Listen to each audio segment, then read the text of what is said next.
Good morning. मेरा नाम doctor Harpreet Singh है। मैं एक ऑर्थोपेडिक सर्जन हूँ and I specialize in shoulder and elbow surgery. आज हम बात करेंगे कि फ्रोज़न शोल्डर की ट्रीटमेंट के लिए कौन सी एक्सरसाइजेस, 4 एक्सरसाइजेस सबसे इम्पॉर्टेंट होती हैं। तो मैं 4 एक्सरसाइजेस डिमॉन्स्ट्रेट करूँगा, जिसमें से 3 लेट के होंगी और 1 खड़े होके होगी। आइए देखते हैं कौन सी एक्सरसाइजेस हैं। तो पहली एक्सरसाइज का नाम है supine forward flexion exercises, passive. ठीक है, पेशेंट सीधा लेटा हुआ है, इसके राइट हैंड में दर्द है, राइट फ्रोजन शोल्डर है। तो राइट और लेफ्ट दोनों हाथ को क्लास्प करेंगे और लेफ्ट हैंड से राइट हैंड को ओवरहेड खींच के लेके जाएंगे, जहाँ तक जाता है वहाँ तक लेके जाएंगे।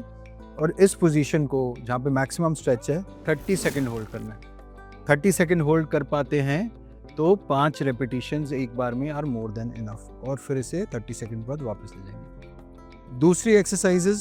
दूसरी एक्सरसाइज भी सुपाइन फॉरवर्ड फ्लेक्शन है, बट ये पुश में करते हैं हम। तो लेफ्ट हैंड से राइट हैंड की कोनी के पीछे हाथ रखेंगे, राइट कोनी सीधी रखेंगे और इसको पीछे लेके जाएंगे। अगेन इस पोजीशन को मेंटेन करेंगे 30 सेकेंड्स, और 30 सेकेंड्स तक इसके बाद इसको वापस ले आएंगे। अगेन मिनिमम 5 टाइम्स करनी है अगर ये हम एक्सरसाइज 30 सेकेंड होल्ड कर पा रहे हैं तो। तीसरी एक्सरसाइज में जिस शोल्डर पे पेन है उस शोल्डर के बल लेटना होगा, मतलब लैटरल लेटना होगा। तो राइट शोल्डर में दर्द है तो राइट शोल्डर नीचे आएगा और पूरा पीछे होके दीवार के साथ लग जाएंगे। इस पोजीशन को, स्टार्टिंग की पोजीशन को हम 90-90 पोजीशन बोलते हैं, क्योंकि शरीर और शोल्डर के बीच में 90 डिग्री पोजीशन है, एंगल है, और आर्म और फोर आर्म के बीच में भी 90 डिग्री पोजीशन है। ये पोजीशन रखते हुए दूसरे हाथ को हम कलाई के पीछे लेके आएंगे और अब ये पोजीशन मेंटेन करते हुए इस कलाई को बेड की तरफ धक्का देंगे। इस एक्सरसाइज को बोलते हैं स्लीपर स्ट्रेच। इस एक्सरसाइज से आपका पीछे की मूवमेंट्स बढ़ती हैं।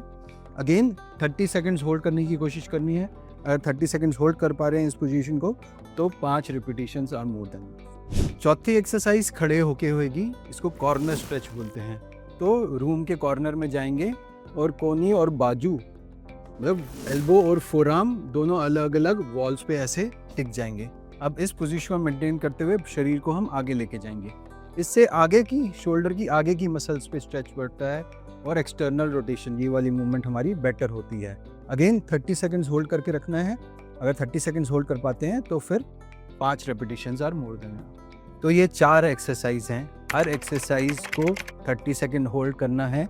30 सेकंड होल्ड कर पा रहे हैं तो 5 रेपिटेशंस मोर देन इनफ है। 30 सेकंड्स होल्ड नहीं कर पा रहे तो you have to do at least 10 repetitions. Each exercise has to be done 3 times in a day, morning, afternoon and evening. ठीक है, एक्सरसाइज करने से पहले और उसके बाद के कुछ डूज एंड डोंट्स हैं। एक्सरसाइज करने से पहले हम कोई पेन रिलीविंग जेल लगा लेंगे। दूसरा, उसके बाद 10 से 15 मिनट गर्म पानी की सिकाई करेंगे और उसके बाद एक्सरसाइज करेंगे। एक्सरसाइज करने के बाद में अगर कोई पेन रहता है तो हम 10 से 15 मिनट आइस पैक्स करेंगे। तो अगर आप ये 4 एक्सरसाइज करते हैं तो your recovery from frozen shoulder would be very fast. Thank you.